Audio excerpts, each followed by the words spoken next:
Texas Crossroads, Chapter 9, Reconstruction 1865 to 1874. Although Texas had not been successfully invaded and had suffered little of the calamity that befell the other Confederate states, the Civil War nevertheless brought enormous changes to the state.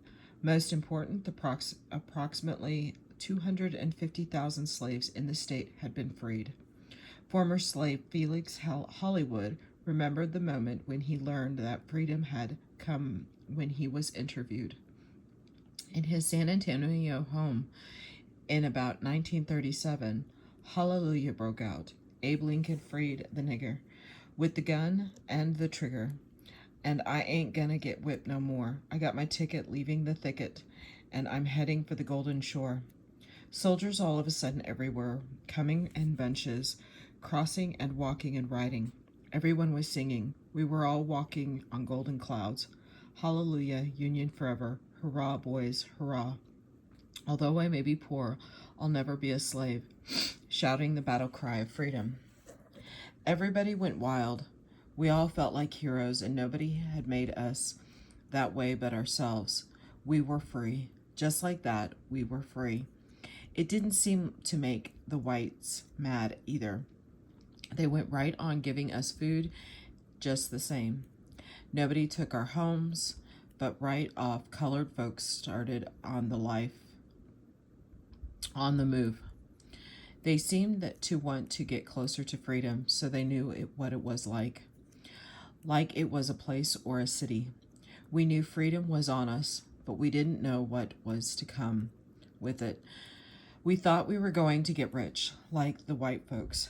We thought we were going to be richer than the white folks because we were stronger and knew how to work, and the whites didn't, and we didn't have to work for them anymore.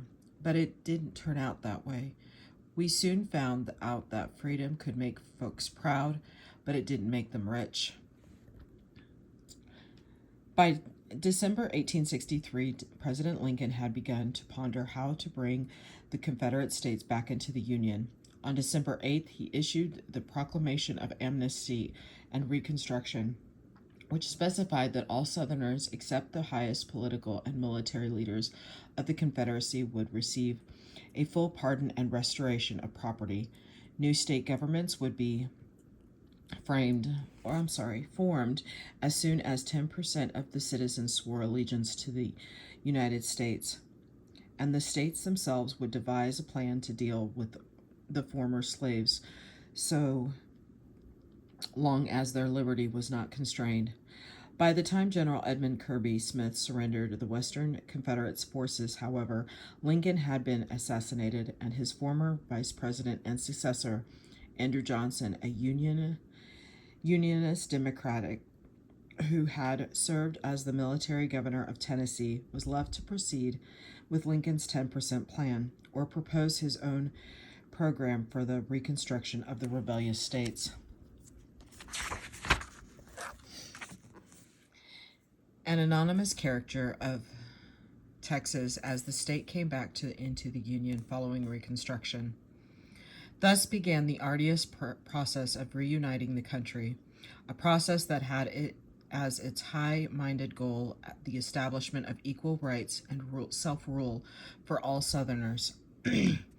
To simply say that such a principled agenda failed, however, is to underestimate the revolutionary impact that transforming the slaves into free laborers and equal citizens would have had on the social and political lives of all Texans. Race and class were too deeply ingrained to be brushed aside in such a short period of time, and the Redeemers, as the Democrats called themselves, returned to power in 1873. They did so with a vengeance. As you read this chapter, consider the following questions. Were the goals of congressional reconstruction realistic? Did the federal government deal properly and realistically with Texas during Reconstruction? What motivated the Redeemers in writing in the Constitution of 1876, and what political goals did they achieve in ratifying the Constitution? Reconstruction. Although he had owned slaves, Johnson was a staunch Unionist whose public record seemed to place him among the radicals. Treason must be made odious, and traitors must be punished and impoverished. He said in 1864 he argued that because secession had been null and void, the states remained in the Union, and that his goal was to establish constitutional governments in them as quickly as possible. In May 1865, he announced his Reconstruction program, which offered amnesty and pardon, including restoration of all property except slaves to former Confederates who would take an oath of allegiance to the United States and support emancipation. But at the same time, he listed 14 classes of important Confederate officials and persons who owned more than $20,000 in taxable property, who would be required to apply individually for presidential pardons. These conditions were quite different from those that Lincoln had proposed, and many in the North expected that by this latter policy, especially Johnson, intended to end the political and economic dominance of the plantation elite and provide the yeomen farmers opportunities to have a voice in the new governments. But as it turned out, Johnson gave pardons liberally, 7,000 by 1866, revealing a less noble rationale for the exclusions. They could be used to ensure the planters' elite's political loyalty in the next presidential election. Further, in choosing provincial governors in the South, with the exception of Andrew J. Hamilton in Texas and William W. Holden in North Carolina, Johnson picked men who were acceptable to a broad majority of white population, and not all of whom could take the ironclad oath that they had never borne arms, quote, against the United States. The Southern states quickly accepted Johnson's terms and prepared to draft constitutions and hold elections in 1865. Thus, the old Southern power structure began to reassert its hold on political and economic power. The big issue that split the electorate, both North and South, was black suffrage. The radicals in Congress wanted to make it a requirement for the former Confederate states to regain their status in the Union. They argued that because the Southern states had given up their statehood, Congress, as the arbiter of admitting new states, should direct their return.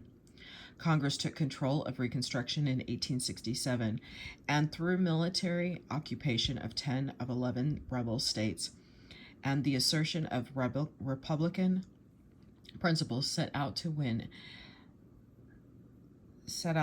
equal political and civil rights for the freedom. The resulting turmoil lasted for decades as Texans sought to address the many political, economic, and social problems wrought by civil war in Texas as elsewhere in the South. Some sought to establish a new order while others sought to reclaim the old one. Presidential Reconstruction in Texas. While Texans suffered less than their fellow Confederates, the war destabilized agricultural and ranching mainstays of the state's economy. The same was true of the political traditions among the elite. The war had opened irreparable breaches among them, and they now faced the prospect of trying to unite to govern the state and reinvigorate the economy. The most devastating blow was the number of men sacrificed to the war. Probably more than 90,000 Texans had served in the war, including 2,000 in the Union Army. While there are no accurate records on casualties, thousands were killed and wounded, and the war affected virtually every family in the state and left thousands physically and mentally crippled. Following his Reconstruction plan, President Johnson ordered a convention to restore Texas to its constitutional relations to the federal government, unquote. To be eligible to serve, delegates only had to take a loyalty oath. So Johnson allowed all but the most prominent Texas Confederate leaders to participate in the political process. This was but one decision that seemed to favor former members of the Confederacy and fall short of the rehabilitation of the region that many Northerners felt was required. Indeed, Southerners soon came to view Johnson as an ally in their resistance to compliance with his announced policies, such as full service, civil rights, and political equality for freedom. And it appeared that the political and economic elite would soon reassert their control over the emerging social order. Johnson appointed Andrew J. Colossal Jack Hamilton provisional governor of Texas on June 17, 1865. The controversial Hamilton embodied many of the political dilemmas of the era. He proved to be one of Johnson's more radical appointments, and for many Texans, the most dangerous kind of turncoat. For others, however, he was a hero. A native of Alabama, he was an Austin lawyer and former slave owner who had been among those moderate Democrats who tried to fight the secessionist tide in the 1850s. His popularity was such that he won a U.S. congressional seat in 1859 and a special election to the Texas Senate early in the war. But by mid-1862, he felt so harassed for his views that he left Texas and spent several months in the Northeast and in occupied New Orleans, lecturing on the inevitable conflict between slavery and a democratic society, the slave-owning elite's suppression of the rights of Yemen, and the strong Union sentiment on part of Texas. With the North anticipating the occupation of Texas, Lincoln had appointed him military governor of the state, and he participated in the Union invasion of South Texas in the fall of 1863. He waited out the later stages of the war in Union-occupied New Orleans. One of the first problems that the provisional governors throughout the South faced was the control of the labor force. Planters were concerned that the freedmen would not work as hard as they had before emancipation, and that they would fail as free laborers. Initial experiences with the occupying military led many former slave owners to think that they would be permitted to maintain control of the freedmen with restrictive laws, and news from Washington of a growing split between President Johnson and Congress encouraged the planters' resistance. In such an environment, it was difficult to secure full political equality for the freedmen. Years later, Christopher G. Memminger, who had served as the first Secretary of the Treasury of the Confederacy, agreed that Southerners should have followed a different course, unquote. With regard to black suffrage, but as he explained, Johnson held up before us the hope of a white man's government, and it was natural that we should yield to our old prejudices when John H. Reagan, the Texan who had served as postmaster in general in Jefferson Davis's cabinet, wrote from a Union prison in Boston to the people of Texas in Austin, 1865, urging that they accept the present condition of things as the result of war, including limited black suffrage, as the only way of regaining the blessings of local government or self-government and banishing military rule. He was widely denounced. Hamilton and other Unionists encountered intense opposition as they began to implement some of the provisions of Reconstruction.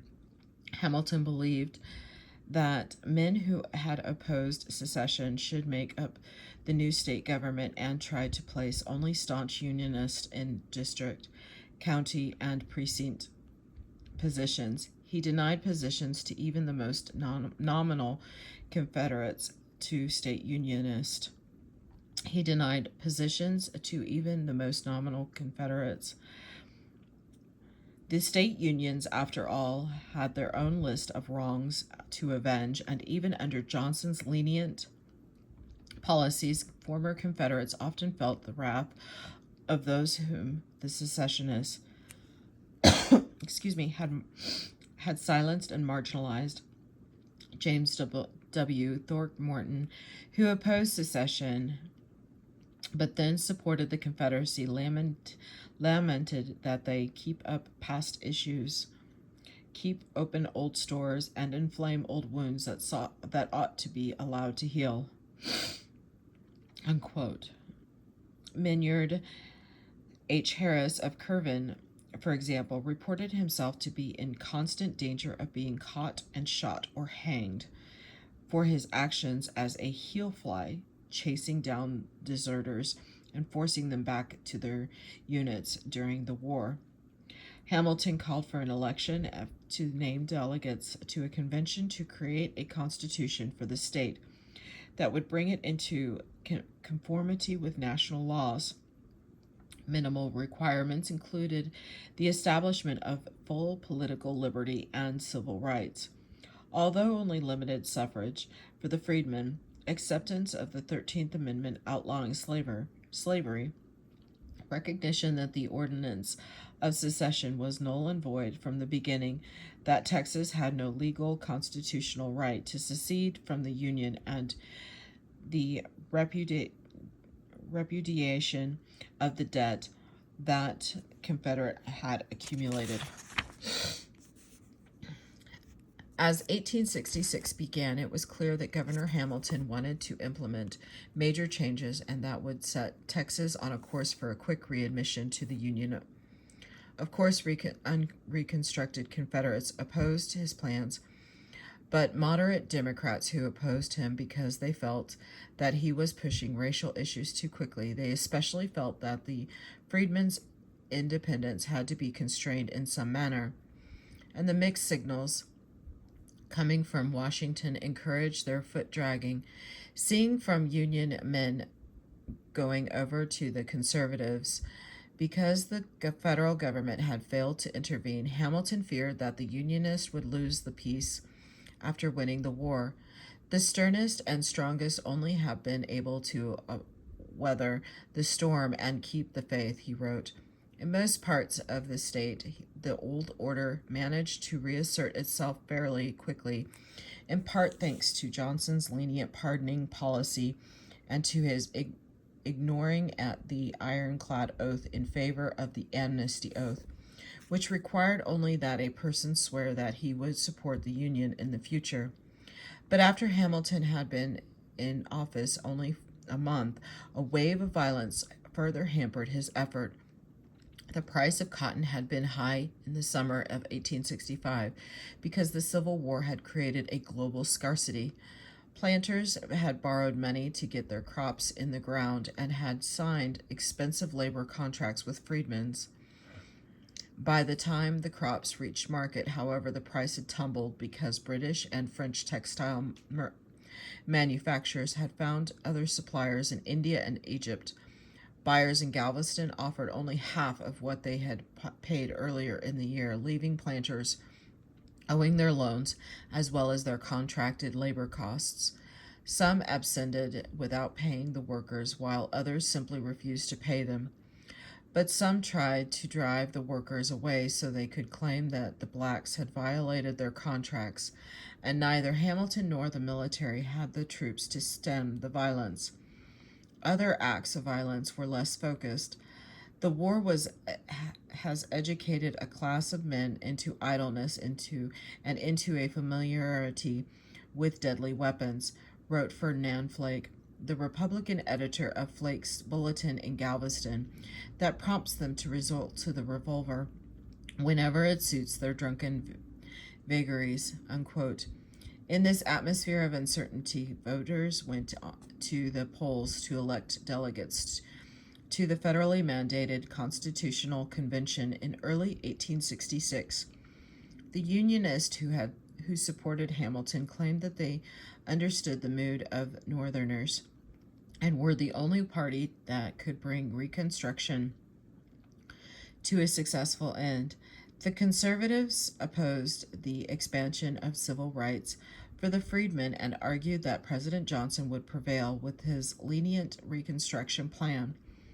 They maintained that those who had served Texas loyally even as Confederates were the most trustworthy to represent the people at this critical hour.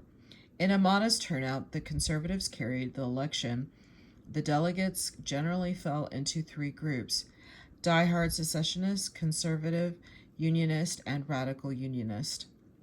More than a third of the delegates had been officers in the Confederate Army, and perhaps another third had served as enlisted men. That did not mean that they would all oppose Hamilton. For some Unionists, such as James W. Throckmorton, a conservative Tennessean from Collin County, who was elected president of the convention, had served the Confederacy. But it did mean, as Hamilton telegraphed President Johnson, that there were some violent and impractical men, unquote, at the convention. The results deeply disappointed Hamilton. Members agreed to nullify the Texas Act of Secession, but not to do so ab initio, from the beginning, as this would mean that they had no right to secede in the first place, and would nullify all laws and transactions made in Texas since 1861.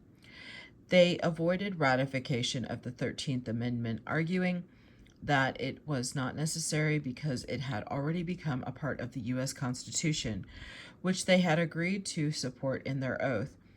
They repudiated the war debt and acknowledged certain freedmen rights, including protection of person and property, but they rejected any idea of freedmen voting or holding public office. The delegates approved the 1845 state constitution with amendments on secession, the war debt, and freedmen called for a June 25th election to approve the entire document. None of this was likely to satisfy the radical Republicans in Congress.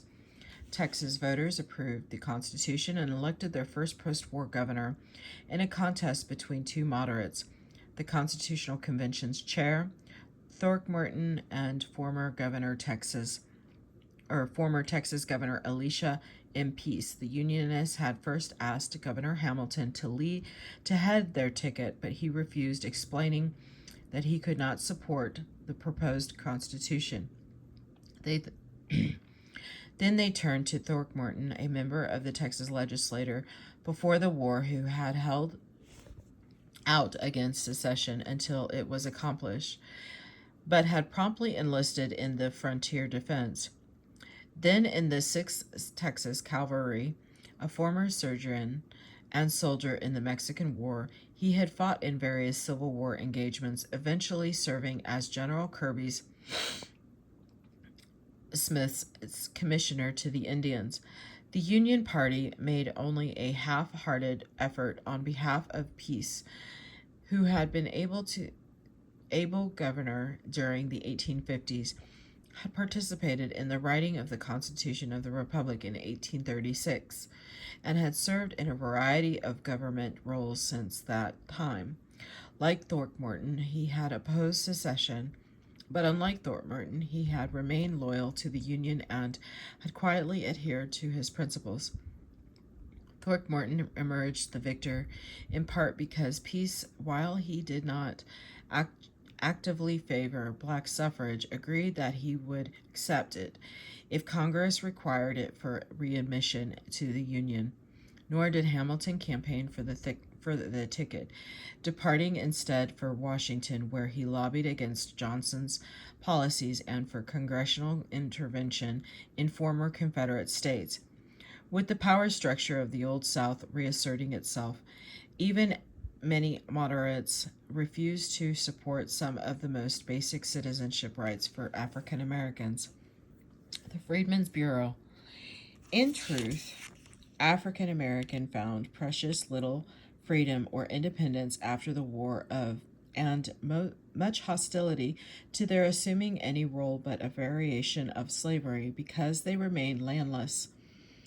They had few choices but to labor for whites as tenants. Indeed, General Granger had encouraged them to do so in June 19th. Proclamation during slavery abolished in Texas, the freedmen's best hope became an agency established in March 1865 to be administered by the U.S. Army of the Bureau of Refugees. Freedmen and abandoned lands, commonly known as the Freedmen's Bureau, came to Texas in September of that year.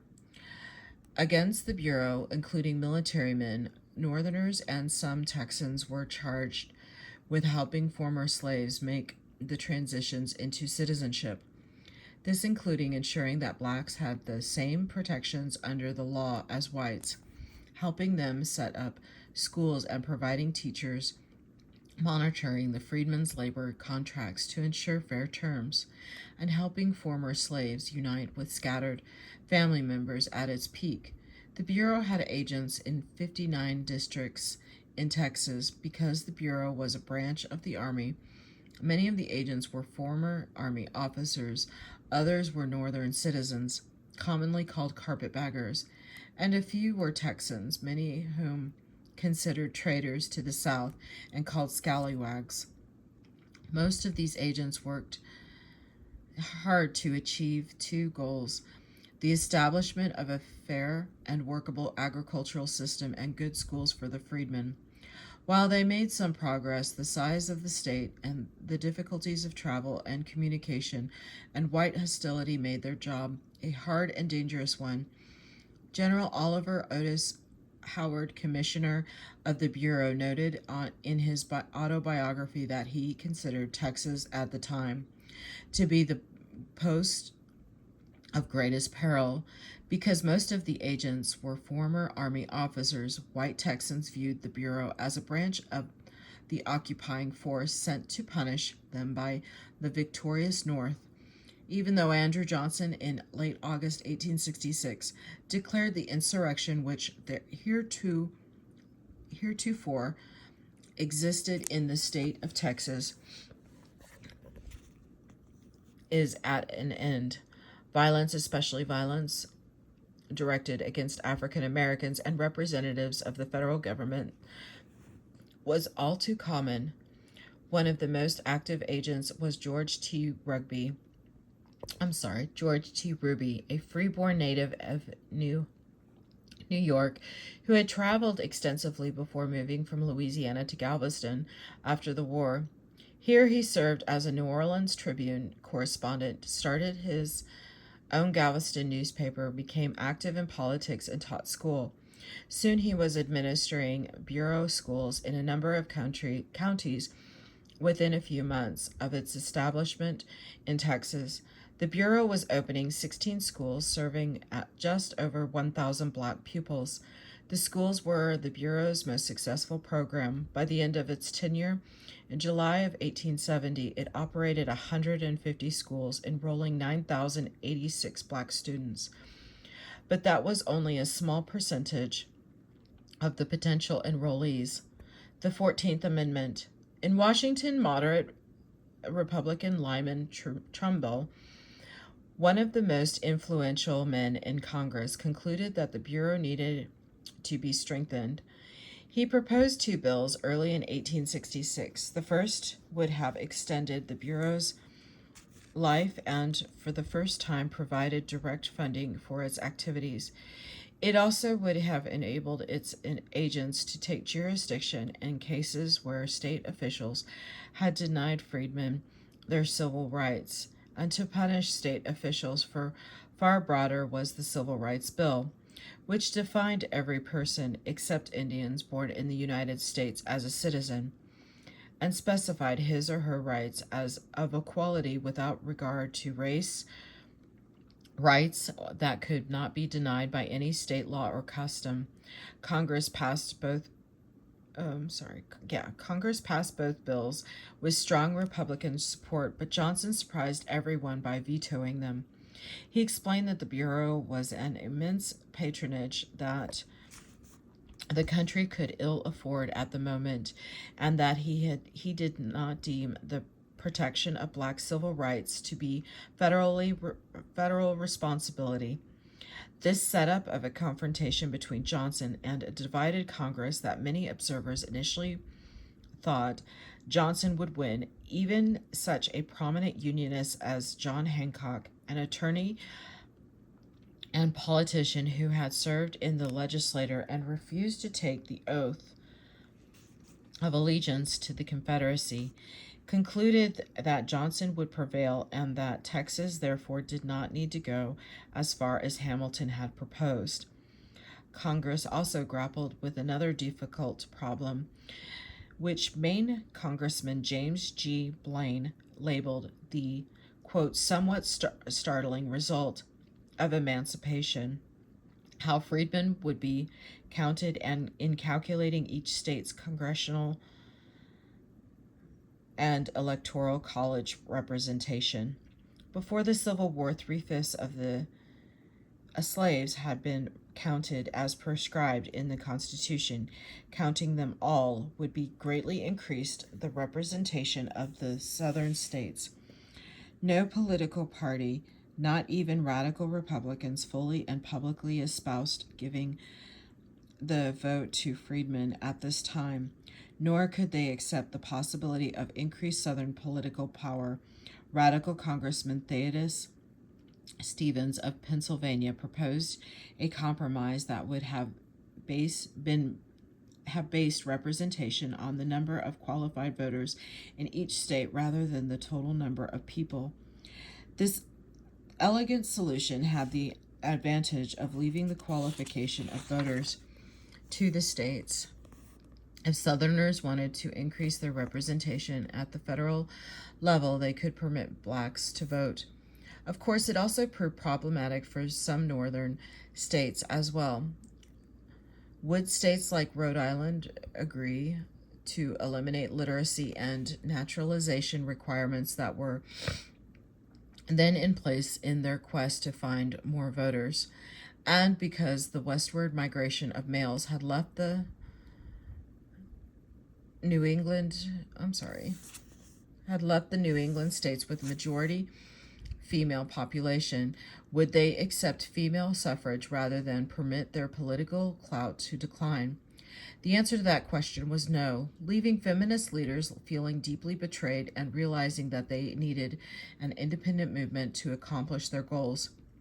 Out of this difficult situation, the 14th Amendment emerged, but it would not be ratified until after the presidential election of 1868. It proposed that no state could abridge an individual's rights.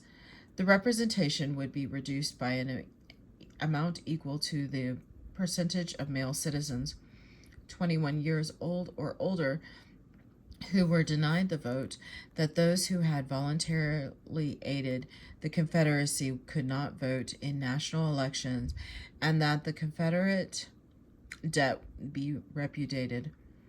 The Republican majority in Congress pushed it through on a strict party line vote.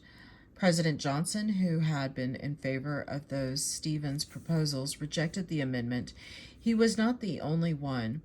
Even abolitionists such as Wendell Phillips and William Lloyd Garrison opposed it. Phillips, because Southern states, if they chose, could deny suffrage based on race, and Garrison, because he felt confident that whites would find a way to take it away. In one of his most eloquent statements, Stevens explained his vote. Do you inquire why I accept so imperfect a proposition? I answer because I live among men and not among angels. Thus, as the congressional elections of 1866 approached, the battle lines were drawn between the president and the Congress around the Freedmen's Bureau Bill, a Civil Rights Bill, and the 14th Amendment. Reconstruction in the southern states hinged on the results. Texas resists change. As Governor Thorntman and the new legislature took office and in August 1866, they could have charted a course similar to Tennessee's that would have quickly led to Texas' readmission to the Union. But they were distracted and encouraged by the developing conflict in Washington with regard to the more controversial issues of the 13th and 14th Amendments and a labor system. Throckmorton therefore took a conservative position, much as he had during the Constitutional Convention. Never in the history of any people was so much prudence and discretion required, he wrote. We must court harmony and good feeling, and repel the bitter abuse of those who would oppress us. Throckmorton sought, according to one historian, a rapid, painless restoration of Texas' rightful place in the Union.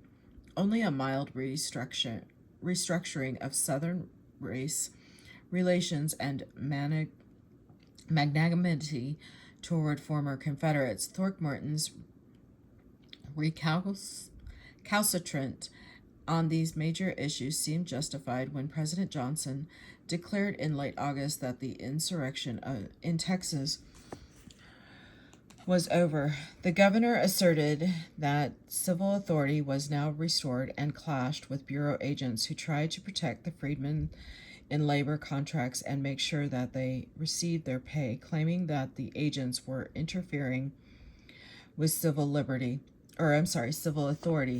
Neither the governor nor the courts did anything to help the freedmen. Devious planters employed various subterfuges to cheat the workers, such as employing a middleman who might abscond without paying the laborers. The planters, of course, would feign innocence in any such scheme. The Bureau tried to help, but it was overwhelmed, and the civil courts seemed only to help the planters gain further dominance over the workers. In the fall of 1866, the 11th legislature convened and not only rejected the 14th Amendment, but also appointed a leading secessionist, Orrin M. Roberts, to the U.S. Senate and established laws similar to the Black Codes, unquote. Passed in other southern states, one provision placed a lien on one half of a farmer's crop to ensure that workers would be paid and permitted workers to break a contract in the event of harsh treatment, but other provisions were nothing more than an effort to control the labor force. Youths between the ages of the 14th and 21 could be apprenticed if the parents agreed. Wages could be reduced for a myriad of reasons: sickness, unsatisfactory work, and damage to equipment. Employees could be fined for a number of acts, including impudence, and workers had to get permission from the employer to leave the home workplace.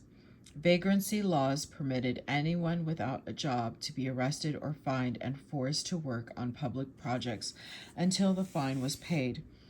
The Throckmorton administration, in short, failed to guarantee the rights of freedmen. Prejudice against the freedmen, even in the North, greatly influenced efforts to remake Southern society. Even staunch Unionists preferred to maintain their political base by extending voting rights to the former slaves, and while Johnson had initially talked of destroying the planters' economic and political control, his desire to keep blacks as an orderly labor force prevented any real economic reform and ultimately led him to accept the return to power of the planter class. In Congress, meanwhile, a consensus was emerging. Texans got warning of it when Congress refused to seat Roberts and other members of the Texas delegation, mostly ex-Confederates. When they arrived in Washington in November 1866, none could take the required oath of office. In reflecting upon his experience, Senator-elect Roberts recalled that the vanguard of the Radical Party was the one body of men who had any positive affirmative ideas. They knew exactly what they wanted to do and were determined to do it. Congressional Reconstruction. The 1866 election proved disastrous for Johnson.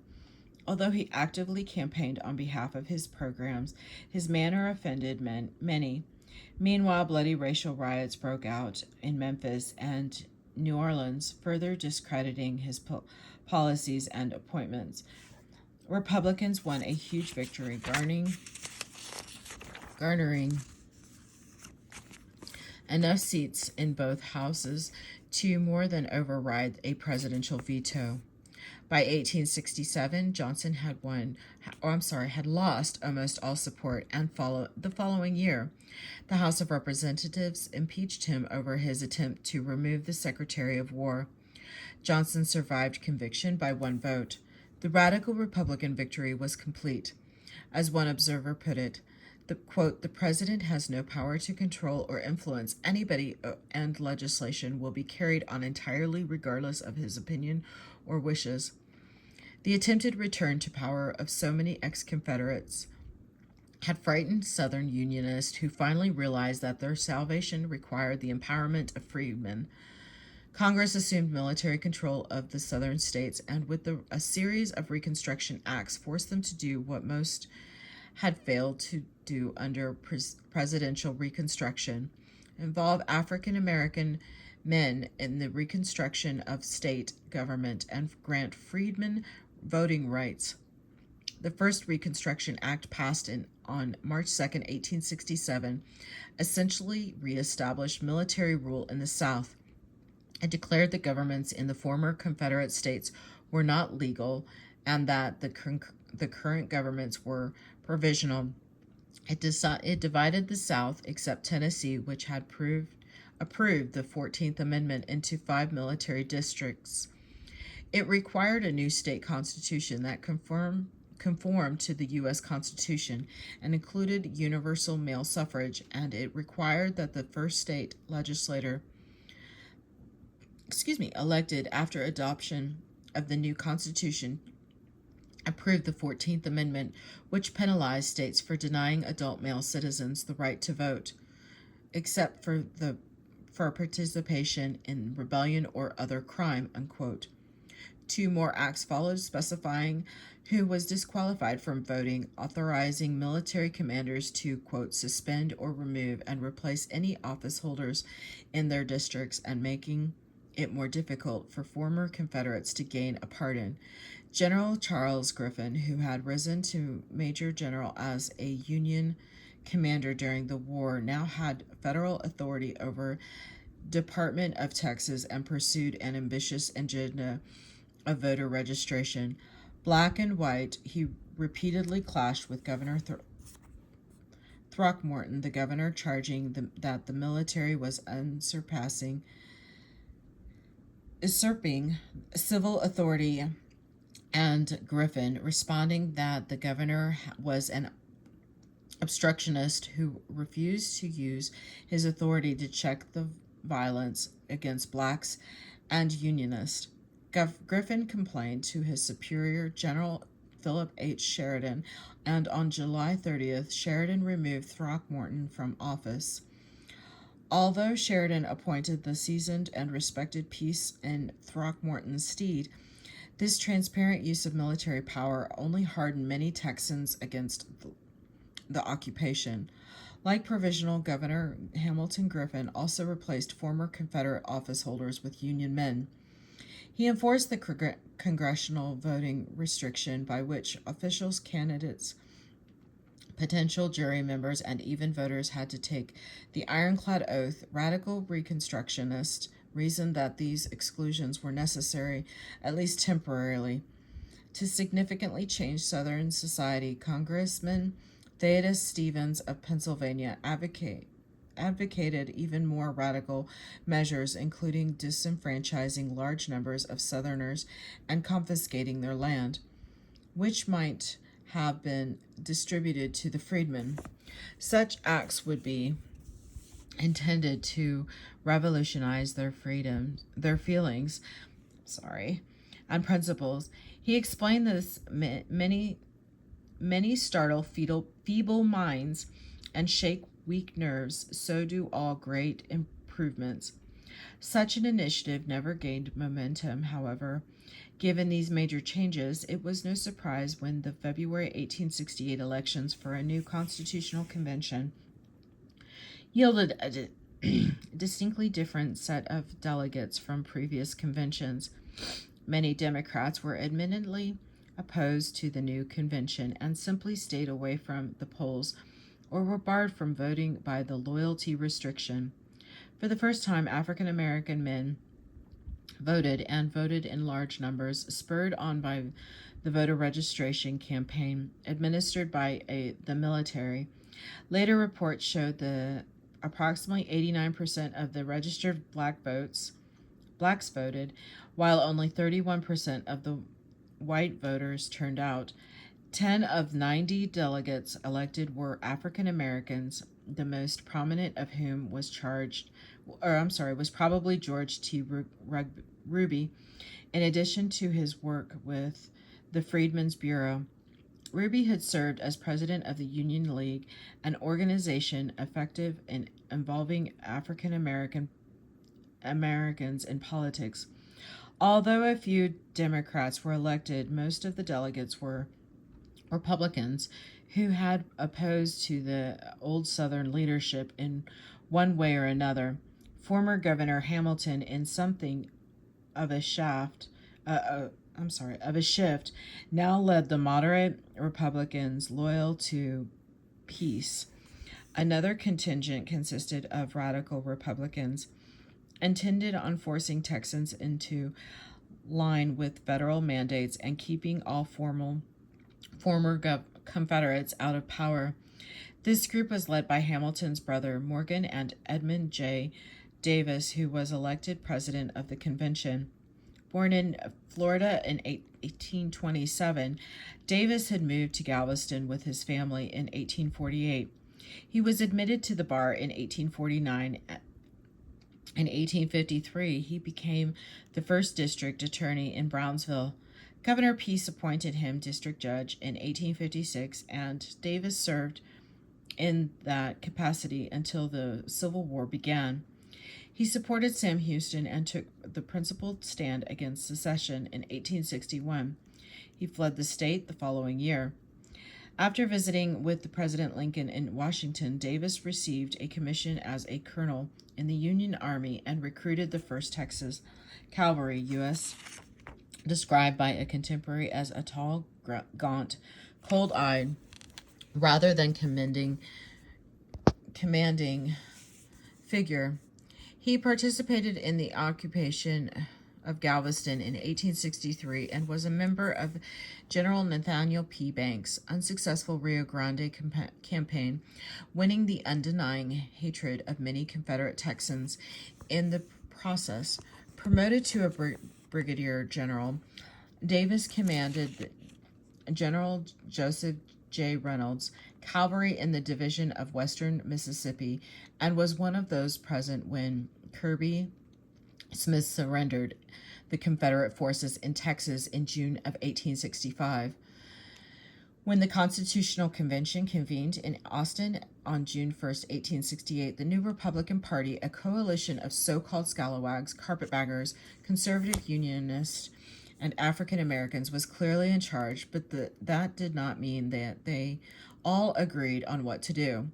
In addition to supporting the 14th Amendment, Congress expected the delegates to revisit the ab initio question and nullify the original secession decision and any laws that followed from it. Congress also expected them to support the 13th and 15th Amendments, the latter a flat statement that voting rights could not be denied on account of race, color, or previous condition of servitude. With Davis elected and as presiding officer, questions on the ab initio issue received most of the attention. Should nullification extend to the initial act of secession, this was more than just a theoretical question. Should the railroads have been permitted to pay off their debts to the state school fund in the Confederate money? For example, the radicals favored ab initio, while the moderates feared its economic and political consequences and wanted to leave intact all laws that did not conflict with U.S. laws. Another question that divided the delegates was whether Texas should be split into 2 states, East and West. Governor Peace said no, that the population could not sustain 2 governments.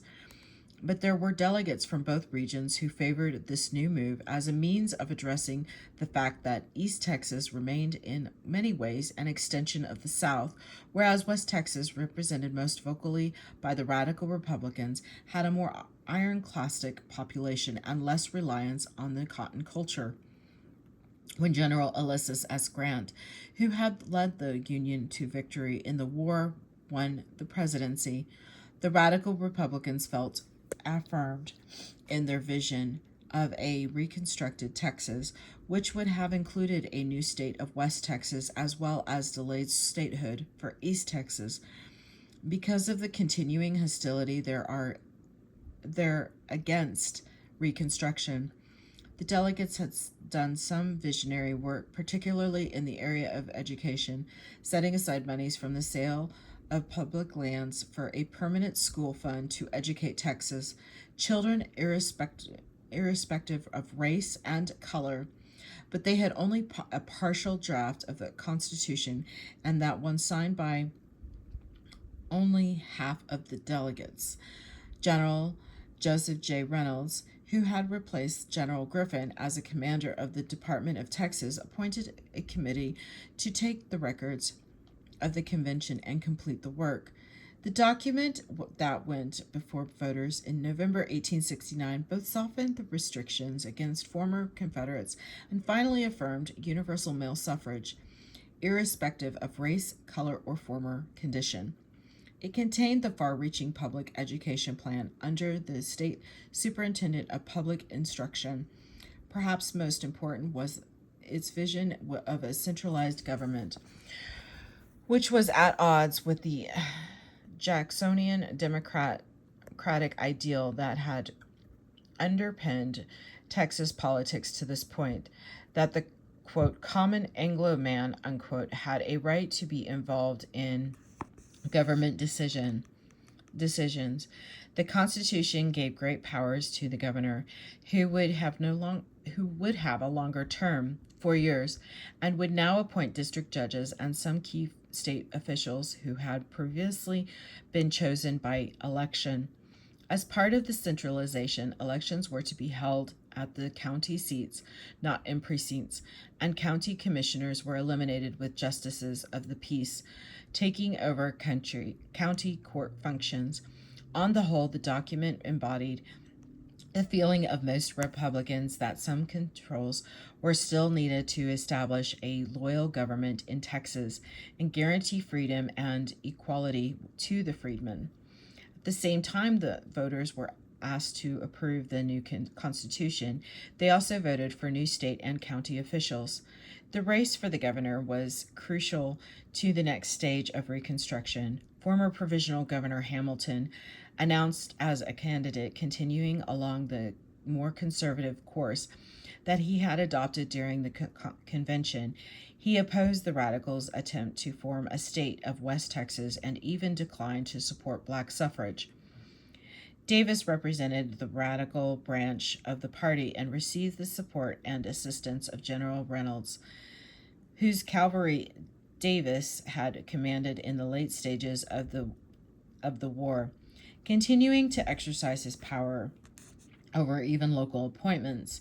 Reynolds saw it to that Davis supporters filled the voter registration boards, which so angered Governor Peace that he resigned in protest in September.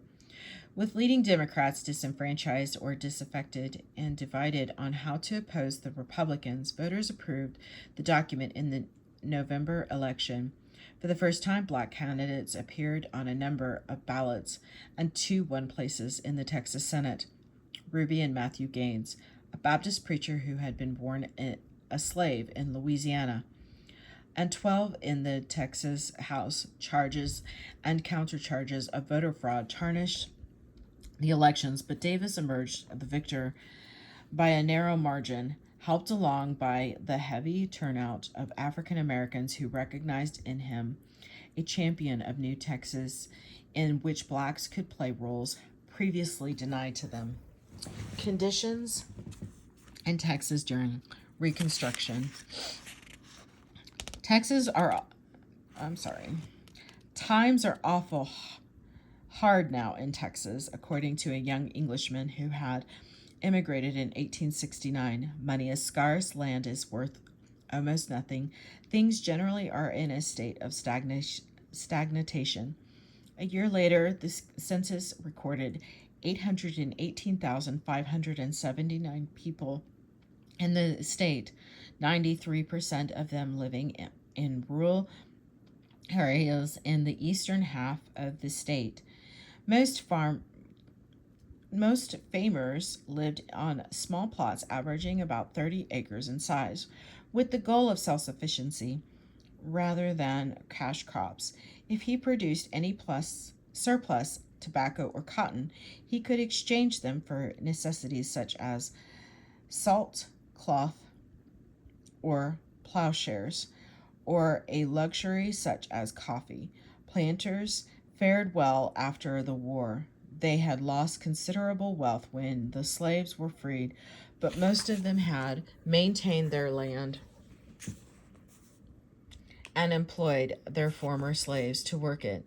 Studies of individual counties show that 1/3 to 1/2 of the upper 5% of the wealthiest residents remained in the elite following the war. The small farmer had prospered in the years before the war, but after the war, droughts, depressions in the 1870s and 1890s, and continually low commodity prices kept the farming sector depressed. During the same time, tenant farming and sharecropping increased significantly. In the absence of railroads, shipping to and from the interior of the state was by wagon or stagecoach, except for the area of northeast Texas and Jefferson. Because of the Red River raft, a massive log jam, the water level in Cypress Bayou had risen to the level that steamboats were able to run between Jefferson and Shreveport in New Orleans on a regular schedule for several years, making Jefferson the sixth largest city in the state, population of 4,180 in 1870, and second only to Galveston in total commerce. Steamboat traffic ended soon after 1873, when the Army Corps of Engineers cleared the raft. These were the circumstances as Davis took charge. Texas was still scarred, battered, undeveloped, divided, and reliant upon the fluctuating price of raw materials. Cotton prices had dropped by almost half since 1866, causing a subsequent drop in land values. There were, however, encouraging signs. The rate of population growth was higher in Texas than in the nation as a whole, largely because thousands migrated from the stricken South. Industry was developing. Key towns were growing again, with Galveston and San Antonio leading the way. And the 1870 census showed that 60% of employed Texans were property-holding farmers, businessmen, professionals, or skilled tradesmen. Merchants and bankers were beginning to take their places among the state's economic elite. Intensified violence. But there are also discouraging signs. The continuing violence of the era seemed to intensify. Local and regional feuds erupted, the most extended and murderous being the Sutton-Taylor feud in DeWitt County. There were also outlaw gangs to contend with, such as that of Cullen Baker, a resident of northeast Texas, whose murderous tendencies were well documented before the war. After the conflict, in which he served intermittently as a Confederate soldier, he and his band turned their ire against African Americans and Reconstruction representatives, killing a number of people, including Freedmen's Bureau against in Arkansas and Texas. Other outlaw bands roamed northwest Texas near the Red River and Big Thicket country, where desperate men fleeing Confederate conscription had joined them. The resulting violence probably was worse than the Indian raids along much of the frontier. Meanwhile, the Ku Klux Klan, first formed by Confederate veterans in Tennessee in 1866, had spread to Texas by spring of 1868. This secret association, loosely organized in Texas, had among its goals resistance to Reconstruction and restoration of white supremacy. Members throughout eastern Texas, particularly in northeastern region, targeted African Americans, carpetbaggers, scalawags, and Republicans in general. They destroyed crops, stole horses, burned houses, beat and murdered victims, and intimidated local authorities. Some forced former slaves into registering to vote as Democrats. Similar secret organizations arose promoting a rhetoric of white supremacy. The Knights of the Golden Circle, for example, pledging to maintain and defend the social and political superiority of the white race on this continent, always and in all places, to observe a marked distinction between the white and African races.